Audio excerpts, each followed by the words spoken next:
Hey everybody. I just wanted to take a minute and go through the exercise prescription project with you. So I'm going to go into a share screen here real quick. The instructions are written and they are up on D2L. With that being said, I just want to go through this. You're going to do this as a PowerPoint. I'd prefer just the slides of the PowerPoint, put in some pictures or videos showing yourself completing the tasks. One, to make it interesting, and two, to show me that you actually completed it.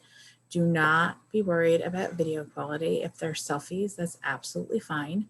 But what we're going to do is I have already designated out during class time your assigned times. We're going to do this just like we did the practical in Kines. So just pop into the Zoom personal meeting room whenever you have your assigned time. And then we should be able to go into a share screen, and I should be able to let you just pull up your presentation and narrate it for us, for me. It's really just going to be me. It's the only one that's going to be there. So unless there's a medical issue, which nobody has notified me of said such medical issue, the exercise prescription will be done on yourself. You have to address your strength, your endurance, your flexibility, your cardiorespiratory fitness. If you have any information on body composition from previous classes, I'd like you to include that as well. So what you're going to do is, if you have your BMR, you're going to figure that out and put it on there. I want you to do sections on strength. You're going to do a warm-up. You are also going to do 1 rep maxes. So those asterisk ones are ones that I want you to really definitely do because there's normative data out there based on your age and gender that can be found in the ASCM manual. So I'd like you to give us a percentage. Are you 40% of what you could be comparably for leg strength? Are you 20% arms and 80% legs? What kind of balance do you have to your body? Whenever we look at 1 rep maxes, there's a ton of YouTube videos and links I put up showing you how to do those well. Some of you are big into lifting and doing things. So, maybe a squat on there is going to be more beneficial for you to know what you need to be able to do. So please absolutely include any more, but those are the things I would like to see at a minimum. Endurance, ASCM is going to have a sit-up test and a push-up test. And you can look at the details of those and gauge yourself again based on normatives. So normally your ASCM manual is on reserve in the library. One of the newer copies, they usually put out a new one every year or so. They're generally about $20 on Amazon. I am going to call out Cross specifically just because I know he's going to do exercise science stuff.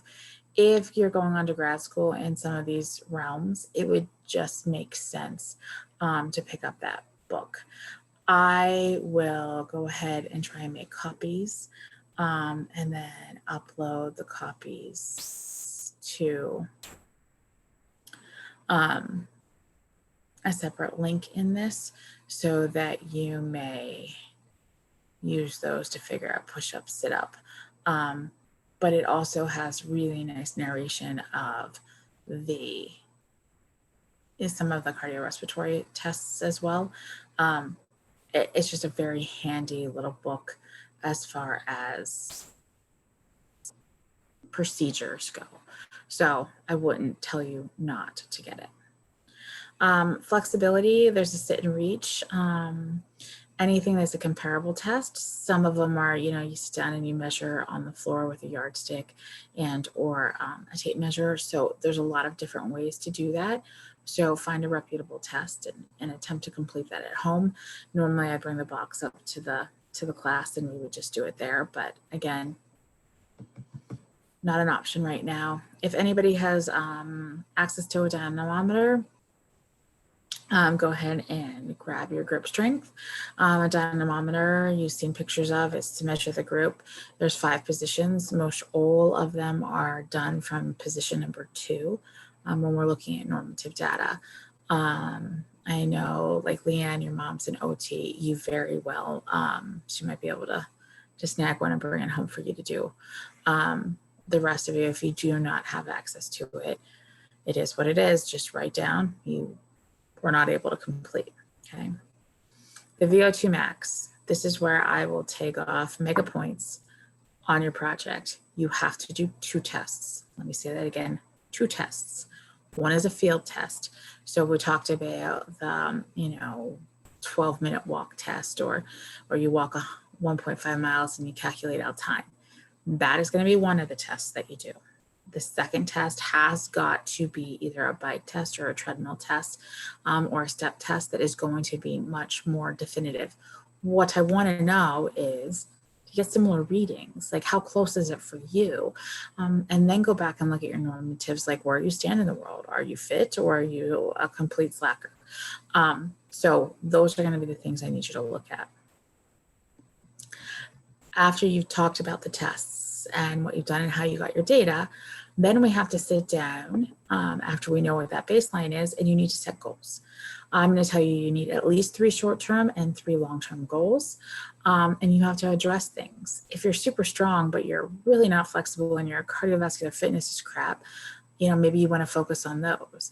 Maybe it's a flexibility goal, or you have a specific, I would like to increase my 1 rep max leg extension strength to fill in the blank. Okay. So short-term goals, when we really look at exercise fitness, most of our strength stuff is what, 4 months to really see changes. So the short-term goals might be 30 days. Whereas if we're looking at cardiorespiratory fitness, we respond much faster. So maybe we're looking at 2-week goals for short-term. And your long-term could be anywhere from, 2 to 6 months. It really depends on what you're trying to do.